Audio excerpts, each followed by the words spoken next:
It is 3 in the afternoon in Cairo, and the city has stopped pretending the day is survivable. The thermometer reads 48 degrees Celsius, 118 Fahrenheit.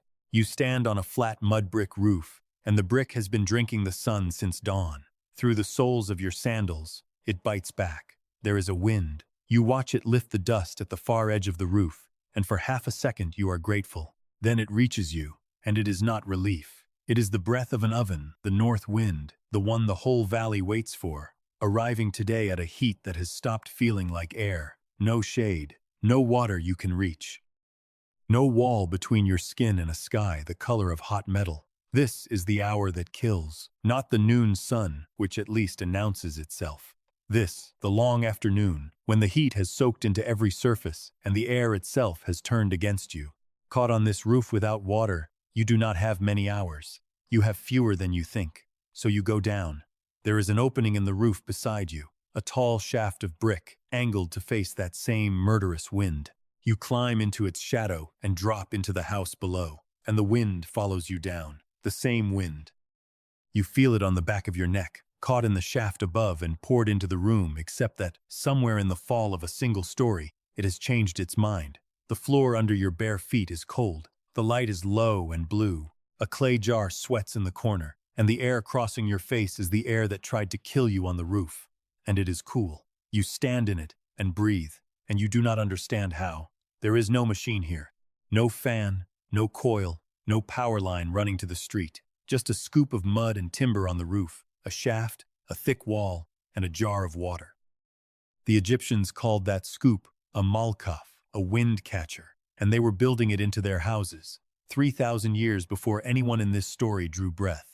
The question is not whether it worked. You are standing inside the proof. The question is how. Heat does not kill with one weapon. It uses 3, and a desert house has to answer all 3 or it answers none. The first is solar gain radiation. 8 hours of direct sun pouring energy into every surface that faces it, until a roof and a west wall hold the day's heat like a battery and bleed it back into the rooms long after dark. The second is the air itself. 48 degrees moving across your skin doesn't cool you. It loads more heat onto you, the way a fan in an oven only bakes faster. The third is the slowest and the most patient dehydration, the body spending water it cannot replace, sweating into air already so dry the sweat vanishes before it can do its work.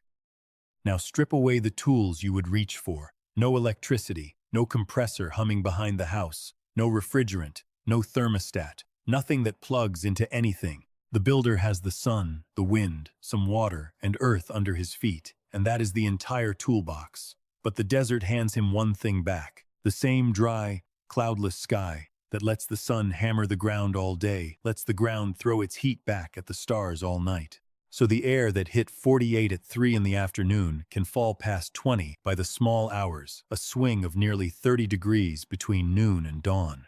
A wet, cloudy climate never gets that gift. The desert overheats and overcools every single day, and that violent daily rhythm is not just the problem. Read correctly. It is the solution hiding inside the problem. The builders read it correctly. They named, in stone and mud and habit, every principle a modern engineer would write on a whiteboard. Thermal mass, the ability of a heavy wall to swallow heat without warming much itself. Thermal lag, the hours it takes that heat to crawl through the wall, so the wall releases the afternoon's fire at midnight, when you want it least and mind it least. The stack effect, hot air rising and pulling cooler air in behind it, a current with no fan. Evaporative cooling, water changing into vapor and stealing heat from everything it touches as it goes. None of this was folklore. It was physics, observed over centuries and built into the shape of a house. Naming the enemy is not the same as beating it.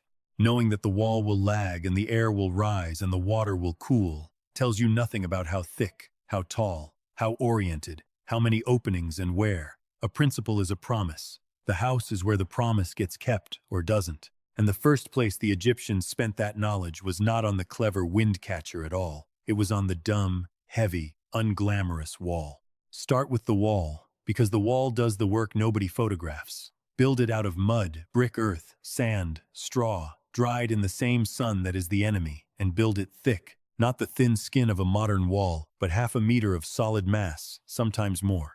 That thickness is not poverty, and it is not decoration. It is a calculated delay. When the afternoon sun strikes a wall like that, the heat does not pass through. It enters the outer face and begins a slow crawl inward, cooled and scattered by the sheer quantity of earth it has to cross. By the time that heat reaches the inner face and starts to warm the room, the sun has set. The wall delivers the worst of noon at midnight, and at midnight, with the desert sky hauling temperatures down, the house can simply open up and throw it away. Thermal lag, half a meter thick. The wall is a battery wired backwards, holding the day's heat until the night can pay for it, then refuse the sun a way in. A desert house turns a near-blank face to the street. Small openings, set high, kept few. Every window is a hole in the armor, a place for radiation and hot air to pour through, so the builders rationed them. Where they did open the wall, they did not glaze it. They screened it. The mashrabiya, a lattice of hundreds of small turned-wood spindles, assembled without nails into a screen across the opening, is one of the most quietly sophisticated objects in the whole desert toolkit. It breaks the sun into shade while letting the breeze pass straight through. It holds porous clay jars in its airflow, so the incoming air is cooled as it enters. It drops the light to a soft, broken glow that never glares. And the close grain of the wood holds enough moisture from the night air to take a further edge off the heat. Shade, airflow, cooling, and privacy from a wall of carved sticks. But the cleverest move is the one with no roof at all. Cut a courtyard into the center of the house, an open well of air, walled on every side, shaded for most of the day by its own depth. At night, while the rooms breathe out the heat, the walls have lagged. Cold air sinks. Cool air is heavier than warm, so it pours down into that open shaft and pools there like water in a bowl, sealed below the level of the surrounding roof lines, where no daytime wind can scour it out. By dawn, the courtyard is a reservoir of cool the house can draw on through the morning. The builders did not invent a machine to make cold air. They dug a basin and let the night fill it. Heavy wall, blind face, breathing screen, a courtyard full of cold. All of it patient, all of it still, none of it moving a single part. It buys hours. On the worst afternoons, hours are not enough, and the house has not yet played its loudest card. For that, you have to look up, to the strange brick fin standing against the sky on the roof, facing the wind on purpose. Look at the roofline of an old Egyptian city, and you will see them tall hoods of brick rising above the houses, each one turned the same way, all of them leaning into the same wind. That is the Malqaf, the wind catcher, the piece that turns a still house into a breathing one. The idea is almost insultingly simple. A shaft is built up through the house and opened at the top in a single wide mouth, and that mouth is aimed always, deliberately at the direction the prevailing wind comes from.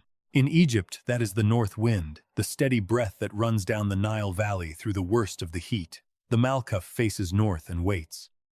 When the wind blows, it cannot help but be caught. It strikes the open hood, is funneled into the shaft, and is driven down through the body of the house to be delivered into the main hall below, the high room the Egyptians called the kuah. Up on the roof, the wind moves in a thin, fast, useless sheet. The Malqaf reaches up into that sheet, grabs a column of it, and drops it where the people are. This is why the wind that tried to kill you on the roof arrives, one story down, as a current you can stand in. It is the same air. It has simply been caught and aimed. But catching the wind is only half the engine, and the better half is what happens when there is no wind at all. The desert afternoon does not always blow, so the house is built to pull air even in dead calm. And here the courtyard and the Malqaf stop being two ideas and become one machine. The sun beats on the courtyard and on the rooms that open to the sky. That air warms, and warm air rises, and as it climbs out of the upper openings, it leaves a slight emptiness behind it. Air cannot tolerate emptiness. Something must replace what rose. And the easiest path for replacement runs down the cool shaft of the Malqaf, drawing the outside air in at the top and pulling it through the house to fill the gap. Hot air leaving by the highway creates a suction that hauls fresh air in by the Malqaf. The stack effect. A draft with no fan, powered by nothing but the difference between warm air and cool, running all day for free. So the house breathes two ways. When the north wind blows, the Malqaf catches it and pushes. When the wind dies, the rising heat of the courtyard pulls. Push or pull, There is always a current moving through the ku'a, and a current is the difference between air that suffocates and air you can live in. And the Egyptians did not stumble onto this last week. A tomb painting from the house of Nebuchadnezzar's era shows triangular wind scoops on the roofs of a nobleman's home wind catchers, rendered by a New Kingdom hand more than 3,000 years ago. By the time the great courtyard houses of medieval Cairo raised their Malqafs to the north wind, the device was already ancient, 30 centuries of the same answer to the same sky. It is a beautiful piece of engineering, and on its own it is not enough. Moving air across a body in 48-degree heat keeps you alive. It does not make you cool. The wind in the ku'a is fresher, faster, relentless, and still hot. The house has caught the wind. It has not yet conquered it. For that, the air has to be made to pass over water before it ever reaches your skin. Here is the limit of everything so far. The wall delayed the heat.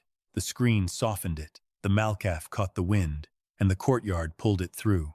But 48-degree air, moved quickly, is still 48-degree air. Move it across your skin, and it loads heat onto you faster, not slower. The house has built a magnificent current of the wrong thing. It moved the air. It still hasn't cooled it. The fix is the oldest cooling trick on Earth, and it costs one thing the desert seems least able to spare: water. When water turns from liquid into vapor, it does not give off heat, it absorbs it. Evaporation is theft. Every molecule that lifts off a wet surface and floats away as vapor carries a packet of heat with it, stolen from whatever it left behind. That is why sweat works, when the air is dry enough to take it. And the desert air, for all its cruelty, is bone dry, which means it is desperate to absorb water, and will pay for every drop it takes in the only currency that matters here: degrees. So the builders made the incoming wind pay a toll of water before it reached the room. Inside the Malqaf shaft, in the path of the descending air, they hung wetted matting and set out porous jars. The Egyptians had the perfect vessel for it: the zur, a jar of unglazed clay, deliberately left porous so that water seeps slowly through its walls to bead on the outside surface. A glazed jar keeps its water in. The zur lets it weep, and that weeping is the point. As the captured north wind pours down the shaft and slides past the sweating clay and the damp mat, it drives evaporation hard, and the air strips heat from the water and from itself in the same motion. It enters the ku'a several degrees cooler than it entered the Malqaf, not warmed by the journey, but actively chilled by it. The grandest houses built this into the architecture itself. Set into the wall of the ku'a, they placed the salsabil, a slab of carved marble, grooved and tilted, down which a thin film of water ran in a slow zigzag, spreading the flow into the widest possible wet surface for the passing air to feed on. Beyond it, an open courtyard fountain kept a constant skin of water evaporating into the air the house was already pulling across. The current arrived at the Malqaf, fell through the wet shaft, crossed the weeping zur, slid down the salsabil, past the fountain, and by the time it reached the people in the ku'a, it had been cooled 4 times over by nothing but water giving itself up to the air. That is the whole engine, finally complete. Masts to delay the heat, screens to break the sun, a courtyard to trap the cold of night, a Malqaf to catch the wind, a stack effect to pull it when the wind fails, and a chain of water to chill it on the way in. 6 ideas, no moving parts, no power, one machine made of a house. And the proof that it worked is not in a textbook. It is in the fact that a family lived through a Cairo July inside it, and nobody overheated. But a single cool room is not how anyone survives a desert summer. You cannot cool every space all day. So the family did something cleverer than cooling the house. They moved through it. A desert house is not one climate. It is several, stacked on top of each other. And the family that lived well was the family that knew which floor the day belonged to. Begin before dawn. On the roof. The flat roof spent the whole night with its face turned to a clear sky, throwing its heat up into the dark and chilling as it did radiative cooling, the same dry sky that punished by day, handing back relief by night. So the roof is where you sleep. The family carries its bedding up and lies under the stars on the coolest surface in the house, and stays there through the small hours when the rooms below are still bleeding out the heat the thick walls lagged from yesterday. The roof is a night room. By mid-morning, when the sun reclaims it, no one is there. As the day climbs, the family climbs down, away from the sun. The ku'a, the tall hall fed by the Malqaf, becomes the room of the late morning and the afternoon. the hours of the moving wind. This is where the wind catcher and the water do their loudest work. So this is where the household gathers when the heat outside turns lethal. The high ceiling lets the hottest air pool above human heads. The Malqaf pours its cooled current down into the living space. The people sit low, in the cool layer, while the heat collects in the empty air above them. And on the worst afternoons, when even the kuah is only just enough, the family goes lower still. Many houses had a taktabush, a shaded sitting space open to the courtyard, and beneath the ground, a sardab, a half-buried room dug into the earth itself. Down there, the walls are not fighting the sun at all. They are touched on every side by the deep ground, which holds a steady, stubborn coolness the surface never reaches, barely moving across the whole burning season. Ground coupling, an engineer would call it. The family called it the place you went at noon. When the air above was at its most murderous, they were below it, in the cool of the earth, waiting the sun out. One household, one building, and across a single day they occupied 3 different climates: roof, hall, and buried rooms, simply by moving to wherever the physics was kindest at that hour. The house did not have to cool every space at once. It only had to offer one cool space at a time, and let the family follow it like a tide. Comfort was not a setting. It was a habit, learned so young that no one in the house could have told you they were doing thermal engineering. They were just going up to sleep, and down at noon, the way their grandparents had. Which raises the question this kind of house always raises, sooner or later.